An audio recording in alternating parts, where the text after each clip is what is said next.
Olá a todos os estudantes aqui presentes no nosso centro de mídia para mais uma aula de História. Eu sou a Priscila, vou ser a mediadora da nossa aula de História com a professora Janaína, que será a nossa professora convidada para estar ministrando essa aula. Nós estamos aqui presentes no aplicativo, no Facebook, em todas as redes sociais para a nossa interação. Hoje a nossa aula é sobre Revolução Francesa e seus desdobramentos. A professora Janaína vai estar explicando um pouquinho o objetivo da nossa aula. Bom dia, alunos e alunas do 8º ano. Essa é uma aula de História, como foi apresentado. Hoje nós vamos falar sobre a Revolução Francesa e seus desdobramentos. Os historiadores do século XIX, eles marcam a Revolução Francesa como o grande marco, né, a grande mudança entre o antigo regime. Na verdade, desculpa, a gente está aprendendo aqui também. Então, assim, na realidade, os historiadores do século XIX, eles marcam a Revolução Francesa como o início do mundo contemporâneo. Na verdade, é na Revolução Francesa que nós temos, de fato, a experimentação das ideias iluministas. Quais são as ideias iluministas? Vocês já viram isso nas aulas anteriores. São ideias relacionadas à liberdade, igualdade, e essas ideias elas foram realmente colocadas em práticas na Revolução Francesa. A Revolução Francesa ela traz o fim do antigo regime, o estabelecimento dos direitos universais, que não dependia mais do nascimento. Lembrando que, na Idade Média, a sua posição social dependia muito em qual ordem você nascia, né? Em qual parte você nascia, em qual parte da sociedade você nascia, ia determinar a sua posição social dentro do antigo regime. Já na Revolução Francesa, com o estabelecimento dos direitos universais, o homem ele passa a ter mais oportunidades de ascensão social. Lembrando que na Revolução Francesa nós temos também a prática dos ideais iluministas, nós temos um pensamento antropocêntrico, onde o homem é a medida de todas as coisas, e a classe que está ascendendo nesse cenário, que é a burguesia. A habilidade do currículo paulista é identificar e relacionar os processos da Revolução Francesa e seus desdobramentos na Europa e no mundo. Lembrando que a Revolução Francesa ela causa influência em todos os países. Até hoje nós sofremos algumas influências, né, da Revolução Francesa. É importante ressaltar aqui como que os ideais iluministas influenciaram a Revolução Francesa, ideais de liberdade e ideais de igualdade. Os iluministas eles queriam liberdade econômica, social e política.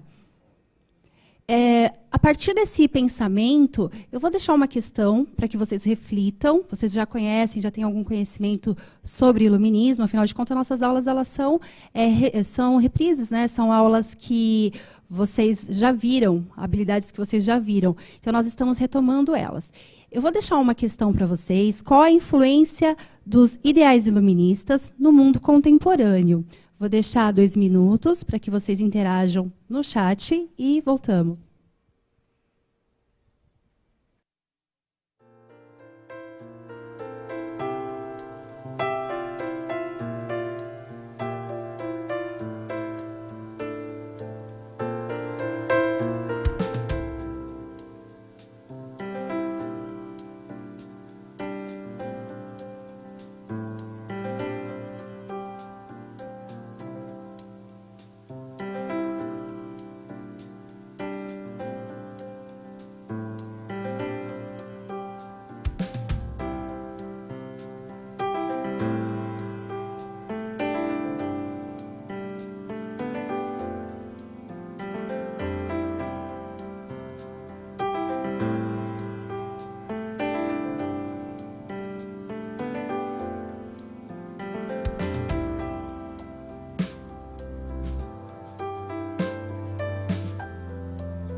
professora Janaína, você deixou uma questão para os nossos alunos, nossos estudantes responderem no chat.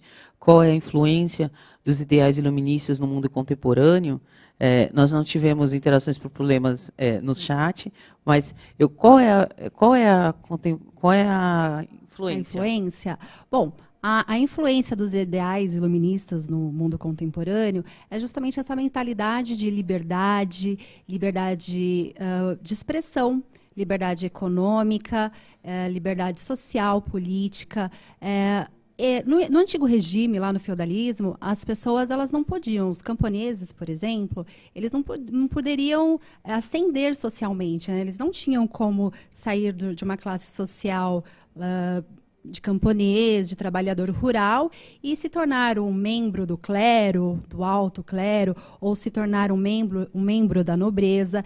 Era uma sociedade estamental, eram por estamentos. Você nascia camponês, seus filhos e netos seriam sempre camponeses. Agora, a influência principal das ideias iluministas no mundo contemporâneo é justamente essa, na liberdade de você poder, através do seu próprio esforço, né, conseguir ascender socialmente, você poder participar de um voto ou até mesmo de alguma manifestação artística, cultural. Lembrando que na Revolução Francesa nós temos também a participação das mulheres. Elas são protagonistas em alguns momentos da história, embora muitas nem soubessem assinar o próprio nome. Vamos refletir um pouco sobre esses conceitos, liberdade e igualdade. O que elas significam para você?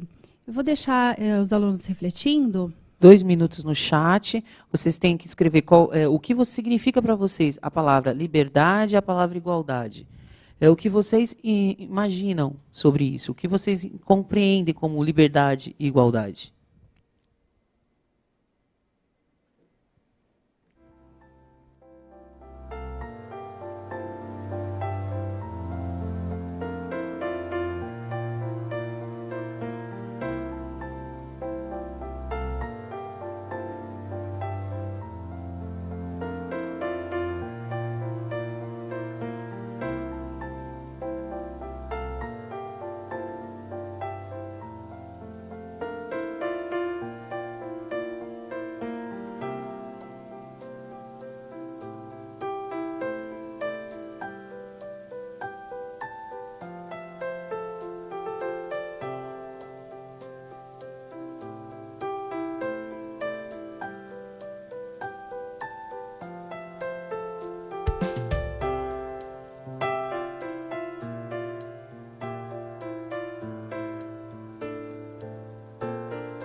Professora Janaína, a pergunta é: o que significa liberdade e igualdade para você? Bom, para mim, né, segundo o dicionário, vamos pensar assim no dicionário, né? A liberdade, ela é algo que você tem direito, são direitos que você, como cidadão, tem. Por exemplo, direitos de ir e vir, direitos de expressão, são as suas liberdades. Mas a sua liberdade, ela tem que ser... ela termina quando começa as liberdades do outro, né? Sim. Igualdade. Igualdade são os nossos... É quando todos nós somos iguais perante a lei.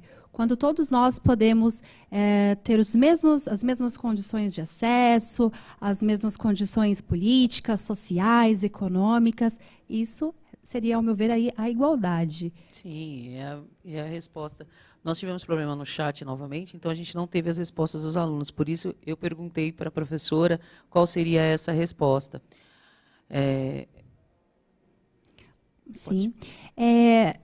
Outra interação que a gente vai pedir aqui para os alunos é se para eles liberdade e igualdade, existe semelhança entre os significados liberdade e igualdade? Para vocês é semelhante?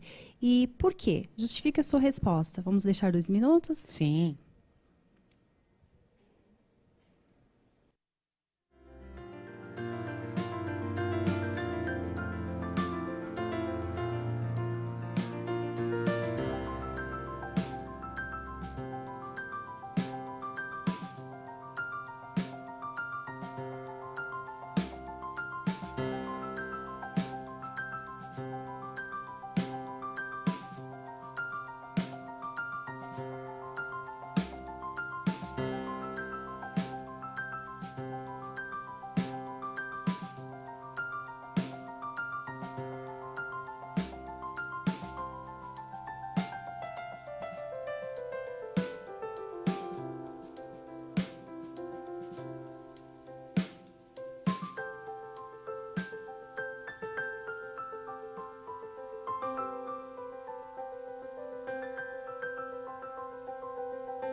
Professora Janaína, tivemos muitas interações agora dos alunos, nossos estudantes. Eles responderam, a maioria dos estudantes responderam sim, sim. Existe uma semelhança entre liberdade e igualdade. A justificativa, alguns colocaram assim, que a semelhança é entre alguns, não tem justificativa entre eles, mas eles falaram assim, é muito semelhante, mas eles não sabem explicar por quê. Certo. Bom, sim, existe semelhança, né, entre liberdade e igualdade. Está correto quem respondeu que sim. E qual que é a semelhança? Assim, o que acontece quando eu tenho uma liberdade? A minha liberdade, geralmente, elas são direitos que eu possuo como cidadã. Só que a minha liberdade, ela termina quando começam os direitos do meu próximo, do meu colega, do cidadão também.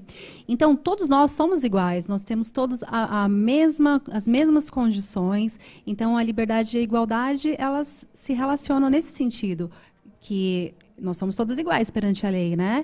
Então, nós precisamos das regras, das leis, para que as liberdades elas não extrapolem e não causem um caos, né, um tumulto.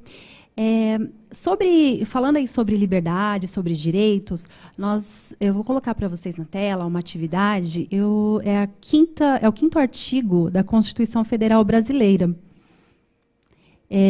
Esse quinto artigo, ele diz que todos são iguais perante a lei, sem distinção de qualquer natureza, garantindo-se aos brasileiros e aos estrangeiros residentes no país a inviolabilidade do direito à vida, à liberdade, à igualdade, à segurança e à propriedade, nos termos seguintes. Esse artigo, na verdade, a nossa Constituição, ela tem grande participação da Revolução Francesa, dos ideais. é onde a gente se equipara a eles, né, professora? Exatamente. A nossa Constituição, ela foi moldada através desses pensamentos iluministas, né? A Revolução Francesa, ela tem também grandes influências na nossa Constituição, porque vocês vejam, o 5º artigo, ele diz que todos nós somos iguais e temos liberdades perante a lei. Eu vou deixar algo para vocês refletirem aqui, ó. Em qual contexto histórico foi escrito os termos constitucionais apresentados no slide anterior? Vocês sabem em qual contexto histórico? Quando que nós tivemos uma Constituição aqui no Brasil pautada nos direitos e nas liberdades? Vamos deixar 1 minuto para que vocês respondam no chat e voltamos.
Obrigada pela interação, meus queridos estudantes. Nós tivemos muitas respostas. 1988. Essa foi a data da nossa Constituição, professora Janaína? Correto, muito bem. Alguns responderam 1952, iluminismo, mas a maioria respondeu 1988. Perfeito. Eles estão corretos? Estão corretos. 1988, no período que nós chamamos de redemocratização no Brasil, pós-ditadura militar. E esse processo é um processo aí que a gente vai trabalhar em outros momentos na história do Brasil. A Revolução Francesa, ela se pauta aí pela liberdade, igualdade e fraternidade. E a nossa Constituição também, ela sofre essas influências do iluminismo, né, do pensamento iluminismo, da liberdade, da igualdade para todos os cidadãos. Que é o nosso tema da nossa aula, né, professora Exatamente. Exatamente. Vamos pensar um pouco sobre as nossas liberdades, né? A nossa liberdade, ela estaria garantida se todos agissem sem considerar as leis? O que vocês acham? É possível que todos os cidadãos façam o que as suas liberdades permitam, que eles não tenham regras a seguir, não tenham uma lei, um estatuto? O que vocês acham? É possível ter liberdade sem considerar as leis? Vamos deixar 1 minuto também para a interação? Sim. Então vamos aguardar.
Hoje nós estamos tendo aqui, professora Janaína, muitas interações positivas, com respostas dos nossos alunos. A maioria dos nossos alunos respondeu não. Não para a sua resposta. Mas alguns responderam, talvez, depende de quem está perguntando, depende do estudante, um pouquinho. Um pouquinho? Bom, é uma resposta pessoal, né? Mas, na realidade, assim, não tem como garantir a liberdade de todas sem considerar as leis. As leis, elas são importantes, elas são criadas até para que todos consigam usufruir da sua liberdade, né? tratando aí dessas liberdades, vamos pensar um pouco qual o processo anterior, né? Como que ocorreu a Revolução Francesa? O que estava acontecendo na França, né? Para que a Revolução Francesa aí despontasse. Primeiro precisamos pensar sobre a sociedade francesa. Como que ela era composta? O que acontecia? Nós temos no poder o rei Luís XVI e a rainha Antonieta. Eles se casaram muito jovens, professora Priscila. Antonieta com 14 e o rei Luís XVI com 15 anos. Sim. Se casaram muito jovens e nós temos uma França endividada, porque saíram aí da Guerra dos 7 Anos, eles perderam, eles estão extremamente endividados, e temos uma população que está descontente com a ordem social. Eu vou mostrar para vocês como funcionava a ordem social, e depois vocês vão entender um pouquinho mais assim, por que eles tinham esse descontentamento. Vou colocar na tela a sociedade francesa antes da Revolução. Então, nós temos lá, primeiro Estado. O primeiro Estado ele era composto pela nobreza. O primeiro Estado ele era composto pelo clero e era responsável pelos aspectos religiosos. Então, o alto clero ele participava aí dos aspectos religiosos e representava o primeiro Estado. No segundo Estado, nós temos os nobres e os aristocratas, que são detentores do poder político e administrativo. E no terceiro Estado, todos os demais. Nós temos no terceiro Estado membros da alta burguesia, trabalhadores rurais, trabalhadores das cidades. Então, nós temos uma grande maioria que participam do terceiro Estado. O que são esses estados, né? O que é o primeiro, segundo e terceiro Estado? Na realidade, são a sociedade francesa. É como ela se organizava. Então, você tinha no primeiro Estado o clero, extremamente forte, extremamente poderoso. No segundo Estado, a nobreza, a aristocracia, que também ficavam ali, né, permeando o Palácio de Versalhes junto com o rei. E nós temos o terceiro Estado, que, na verdade, eram os pagadores de impostos. Eram os representantes do terceiro Estado que mantinham economicamente todos os outros. Tudo que nós temos de valores entrando na economia francesa, todo o valor que circula na economia francesa é realizada pelos representantes do terceiro Estado. Seria o comércio, Isso mesmo. O comércio, a burguesia, professora? Comércio, a burguesia. Nós temos no terceiro Estado também a alta burguesia, alguns banqueiros, nós temos comerciantes, artesãos, e nós temos também uma burguesia extremamente rica. Lembrando que essa burguesia mercantil, ela está agora, ela desponta, né, nesse cenário histórico como uma grande protagonista, porque são eles que movimentam toda a economia. E, mesmo assim, eles participam do terceiro Estado. Era como se fosse o pensamento de uma pirâmide, e eles seriam a base dessa pirâmide, professora? Acho que todo mundo já viu na escola, acho que algum professor de história de vocês já deve ter desenhado uma pirâmide. O que é essa pirâmide? Ela é a representação, né, da quantidade de pessoas que nós temos em cada classe social. Então, lá no primeiro Estado, nós temos uma classe social que é o primeiro Estado, que é o clero, desculpem, e o clero, junto com o segundo Estado, que são os nobres, representam apenas 3% da população da época. Sim. Enquanto no terceiro Estado, que seria lá a base desse triângulo, né? Sim. O terceiro Estado ele é composto por 97% de toda a população. E, mesmo assim, o terceiro Estado ele não tinha tanto poder, não tinha liberdade política. Eles não podiam escolher, não podiam definir os futuros, os rumos políticos da França. Os impostos deles também eram mais altos. Extremamente altos. Então, essa sociedade ela está bastante descontente, porque, olha só, ideais iluministas, fazendo com que esses burgueses que já são enriquecidos comecem a questionar a autoridade real, a autoridade do clero. Aí você tem uma população de camponeses também, que devido a um tempo muito frio que teve na França, um inverno muito rigoroso, e esse inverno rigoroso ele destruiu algumas plantações. Então, somem a isso a burguesia iluminista, somem a isso alguns camponeses que estão com fome, que não têm mais o pão. O pão era o produto principal, era o alimento principal dos franceses, né? E a inflação na França, devido à participação aí do rei Luís XVI em algumas guerras, ela se tornou tão alta que o preço do pão ele era equivalente a 1 mês de salário. Então, imaginem vocês a situação, né? Foi um barril de pólvora. Nós temos burguesia descontente, ideias iluministas, onde as pessoas começam a pensar mais sobre igualdade, sobre seus direitos.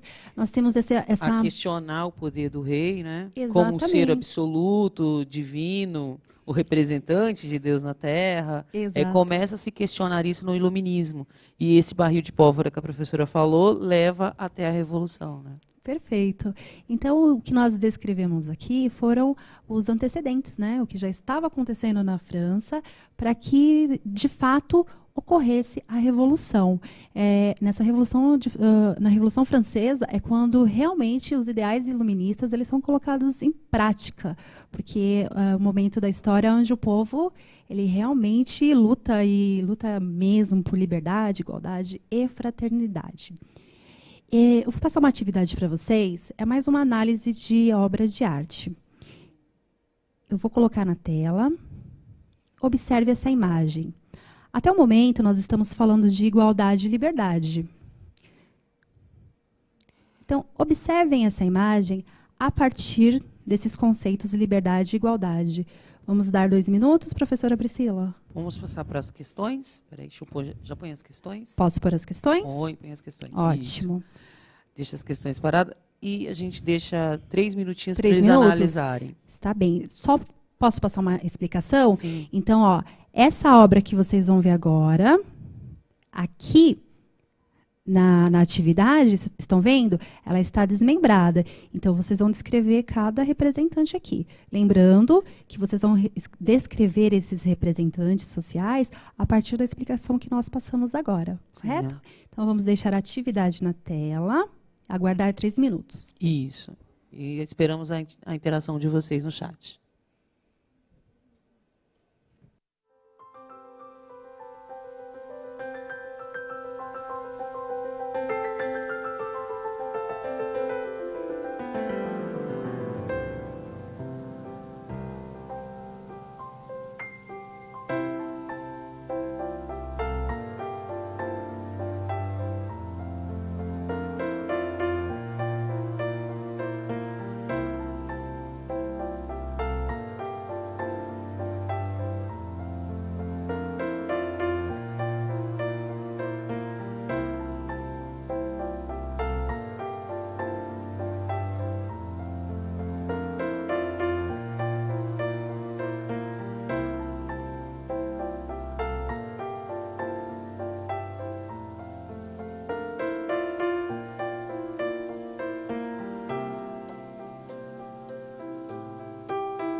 professora Janaína, a gente teve algumas interações aqui dos alunos.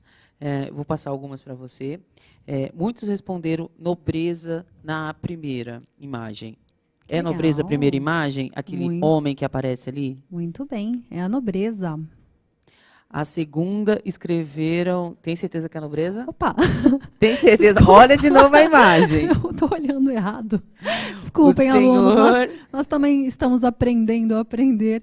A primeira imagem, ela representa... Não representa a nobreza, não. Está errado. Foi uma pegadinha para ver se eles estavam prestando atenção. É porque eles são muito parecidos, na verdade, né? A última vai ficar fácil de adivinhar. Vai. Vamos lá. A primeira imagem, então, quem seria? Eles são representantes do clero. São representantes do clero. É porque provavelmente eles não conseguiram ver os detalhes da imagem, mas se vocês puderem, estudantes, nos estudos de vocês, observar essa imagem, vocês vão observar alguns detalhes da imagem. Volta na imagem. Na maior, né? Isso, olha lá. Os detalhes da imagem original. O primeiro da pessoa em perfil ali, o senhor com a cabeça grisalha. Ele está segurando um livro que provavelmente é a Bíblia. É, né? A Bíblia e tem o terço na mão. O terço é realmente. Então, ele seria o clero. Perfeito. O segundo, que é as roupas pomposas, eles responderam que seria o clero. O clero. Eles trocaram. Não é o clero. Esse segundo, que a professora Priscila descreveu como roupas pomposas, são os nobres. A nobreza francesa, ela era extremamente ficcionada assim, por moda. Inclusive, a Antonieta, ela era fanática por moda. Ela criava moda, criava estilos diferentes.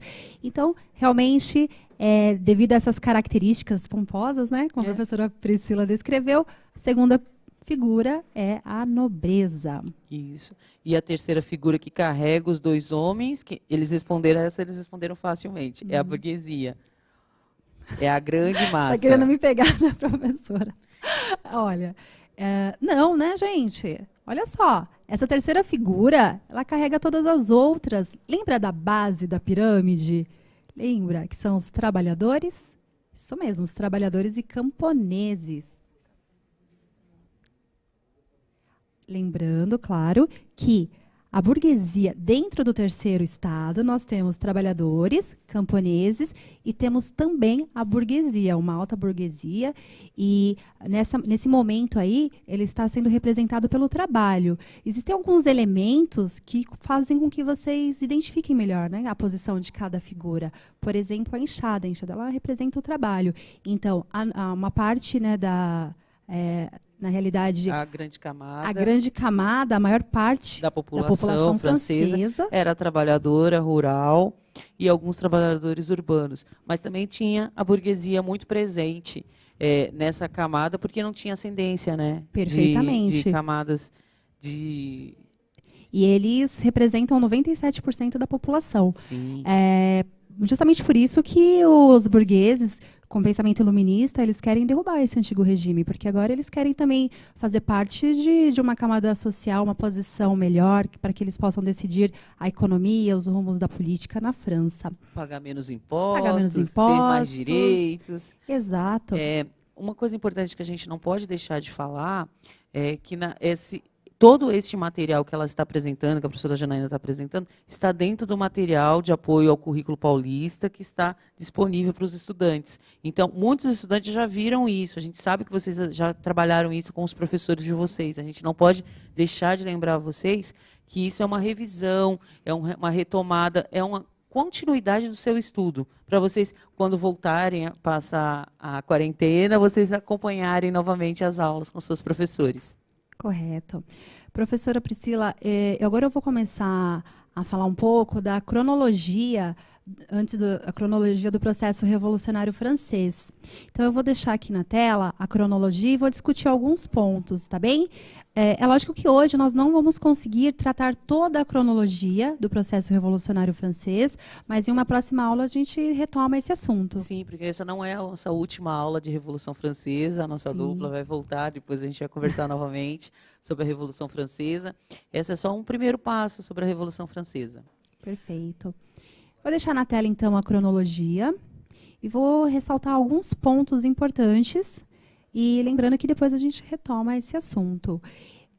A França ela estava passando por problemas econômicos, devido aí à participação da França na Guerra dos Sete Anos, na proclamação na Guerra dos Sete Anos. E essa Guerra dos Sete Anos, quem saiu vencedor foi a Espanha. Nós temos também a França participando do processo de independência dos Estados Unidos.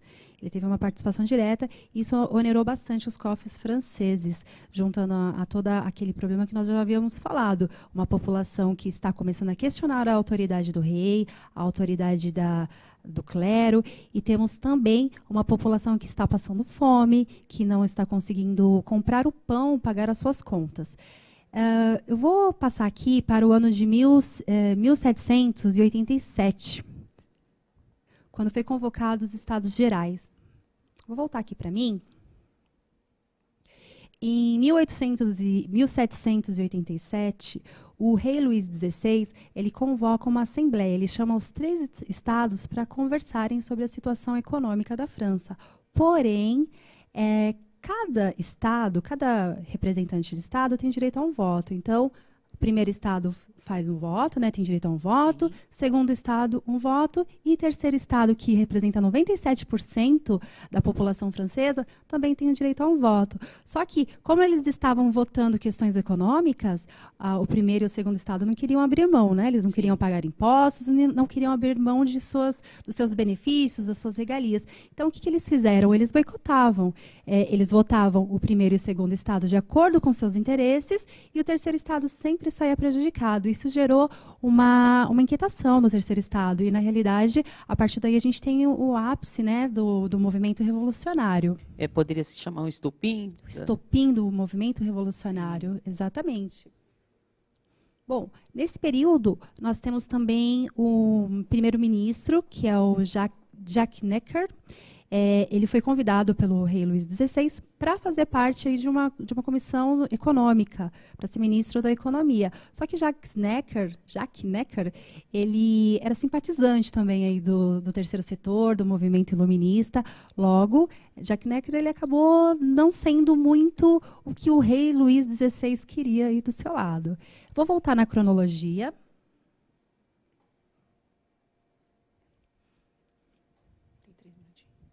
Tem alguns eventos que são muito importantes, né, para marcar aí o estopim, o início da Revolução Francesa. Percebam que todos esses eventos eles são marcados aí pelos ideais de liberdade e igualdade. Né? Todo momento, a liberdade e a igualdade ela está aqui em pauta. Eu vou falar rapidamente sobre a tomada da Bastilha. E a tomada da Bastilha ela é marcada como um evento central na Revolução Francesa, quando a população ela ataca uma prisão que é símbolo do antigo regime. Vou pedir para voltar. Bom, a tomada da Bastilha ela foi em julho de 1789. Ela é um símbolo da Revolução Francesa. Ela marca como um símbolo o início da Revolução Francesa. Eu vou falar rapidamente sobre a queda da Bastilha e depois a gente retorna essa aula. Perfeito? Bom, assim, o rei Luís XVI ele convoca uma assembleia com os 3 poderes, aliás, com os 3 estados.